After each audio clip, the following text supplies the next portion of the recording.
Hey guys, நம்மளோட life ஜேர்னியில் 6 stages இருக்குது. இந்த ஒவ்வொரு ஸ்டேஜ்லேயுமே நம்ம மணியை அதுக்கேற்ற பீரியட்க்கு ஏற்ற மாதிரி தான் நம்ம ஹேண்டில் பண்ணுறோமா அப்படின்னு சொல்லிட்டு இந்த வீடியோவை மிஸ் பண்ணாமல் பாருங்கள். ஸ்டேஜ் 1ல் வந்து நம்ம ஸ்கூல் அண்ட் காலேஜ் ஜேர்னி, நம்ம அப்போ தான் படிச்சுட்டு ஃபேமிலி டிபெண்ட்டாக இருப்போம். அண்ட் ஸ்டேஜ் 2 இதில் வந்து நம்ம கெரியர் ஸ்டார்ட் பண்ணியிருப்போம். நம்மளோட மந்த் அண்ட் மீட் பண்ணுறக்கே ரொம்ப ஸ்ட்ரகிள் பண்ணுவோம். சேவ் பண்ணுறக்கும் ஸ்ட்ரகிள் பண்ணுற பீரியட்.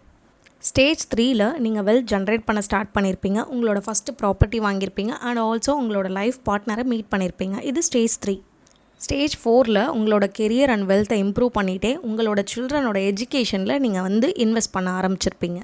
Stage 5 empty நெஸ்டர். நீங்கள் வந்து உங்களோட last few years of working லைஃப்பை என்ஜாய் பண்ணிகிட்ருப்பீங்க. அண்ட் த ஸ்டேஜ் 6 நீங்கள் ரிட்டையர் ஆவீங்க. உங்களோட பென்ஷன் அண்ட் உங்களோட இன்வெஸ்ட்மெண்ட் இன்கம்ஸ்லேருந்து நீங்கள் லிவ் பண்ணிகிட்ருப்பீங்க. இது வந்து ஸ்டேஜ் 6. இப்போ நம்ம எந்த ஸ்டேஜில் இருக்கோன்னு தெரியும். பட் எம்டி நெஸ்டர் பற்றி திங்க் பண்ணுறது கொஞ்சம் கஷ்டம்தான். ஆனால் நம்ம அதுக்கேற்ற பிளானை வந்து நம்ம 20s or 30s இருக்கும்போதே நம்ம பண்ணணும் ஃபினான்ஷியலி. வை பிகாஸ் 25ல் எக்ஸிக்யூட் பண்ண அதே ஸ்ட்ராட்டஜி நம்ம 45ல் யூஸ் பண்ண முடியாது இல்லையா? So every stage needs a different mind set also. So tell me in the comments which stage are you in.